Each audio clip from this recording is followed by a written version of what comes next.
Soomaalida haybsooc weyn bay samaysaa runtii oo taariikhi ah. waa warbixin aan ku eegayno heebsooca ka dhex jira bulshada Soomaalida. dibadbaxyada hareeyay qaybo badan oo ka mid ah Mareykanka waxay salka ku hayaan dareen lagu diidan yahay midabta koorka oo bulshada madowga ahi waxa ay ka caroodeen dil loo geystay nin madow ah.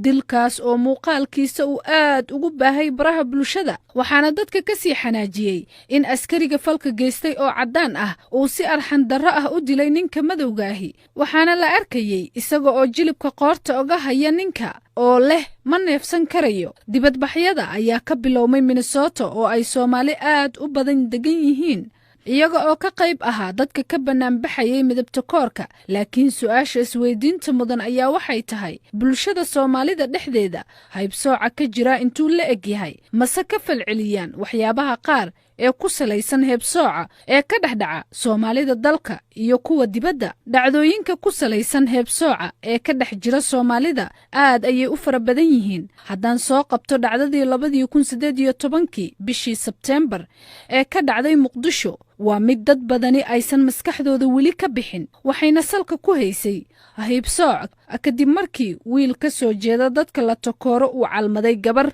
waxaana isaga iyo gabadhii uu jeclaa ay ka dhaga adeegeen diidmada ka imaanaysay qoyska gabadha oo markii dambe horseeday in wiilka aabbihii la gubo. Guuleed Axmed Jaamac waxa uu u ololeeyaa arrimaha bini'aadanimada, waxaana uu ka hadlayaa heebsooca ka dhex jira Soomaalida dhexdeeda inta uu la eg yahay. Soomaalida haybsooc weyn bay samaysaa runtii oo taariikhi ah oo bulshooyinka qayb ka mid ah oo ayay si gaar ah u riixaan u takooraan oo loo haybsooca.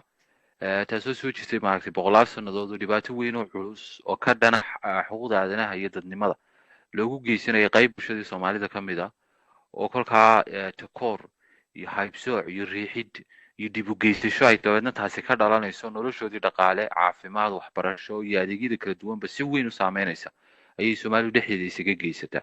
Jaamac Qadar waxa uu ku nool yahay magaalada Hargeysa, waxaana uu ka soo jeedaa beelaha la haybsooco, waxaana uu inooga warramayaa dhibaatooyinka ay la kulmaan iyo laf ahaantiisa dhibaatada uu la kulmay. annaga haybsooca gaar ahaan aad noo haystaana dhibaateeyey waa mid nolosheeda aad ugu gudaansan, waana mid cados ka muuqata, waana mid xagga nalagu takaro guurka.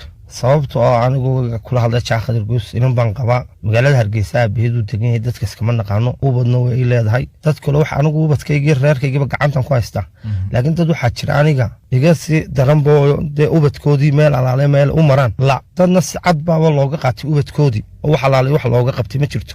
dhibaatada qaba mar haddaanan ehelkeedaanan aqoon salaamu calaykum soorinayn, walaaladeedan dadka iska garanayn, maxaa dhibaatada intaa ka weynee waraysigan horaan ayuu BBC-da oga baxay, balse waxaan idinku xasuusinaynay heerka uu gaarsiisan yahay haybsooca ka dhex jira Soomaalida. waa kan mar kale Guuleed Axmed Jaamac oo ka hadlaya in marka ay ficilada dhacaan aysan bulshada inteeda kale ka falcelin.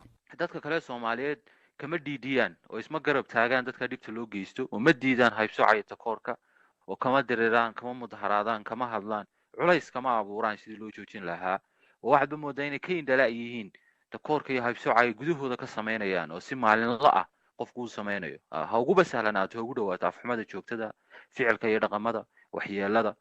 xitaa haddaanu qofku isagu geysanaynin, dadka geysanaya uu arkayo, kolka aanu ka gacan qabanaynin ama aanu ka xumaanaynin ama aanu isku daynin in arrinka wax loo qabto. kolka wayna ku baahsan tahay dhulka Soomaalida oo dhanna dhibaatada